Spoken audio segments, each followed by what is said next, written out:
రంగారెడ్డి జిల్లా యాచారం మండలం మేడిపల్లి నక్కర్త గ్రామంలో ఉద్రిక్త వాతావరణం నెలకొంది. ఫార్మసిటీ కోసం అసైన్డ్ పట్టా భూములు సర్వే చేసేందుకు పోలీస్ బందోబస్తుతో అక్కడికి చేరుకున్న రెవెన్యూ అధికారుల్ని రైతులు అడ్డుకున్నారు. ఫార్మసిటీకి ఇచ్చిన భూములను తిరిగి ఇచ్చేస్తామని చెప్పి ఇప్పుడు జేసీబీలతో వచ్చి దౌర్జన్యం చేయటమేంటని రైతులు అధికారులతో వాగ్వాదానికి దిగారు. భూ సర్వేను అడ్డుకున్నారు. దీంతో ఆ గ్రామంలో హై టెన్షన్ నెలకొంది.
ఇక్కడ కాదా మొత్తం పోతుంది.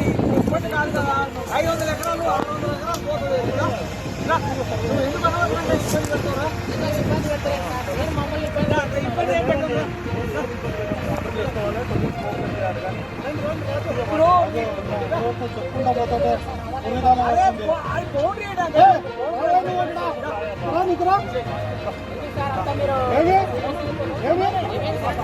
కొడతారా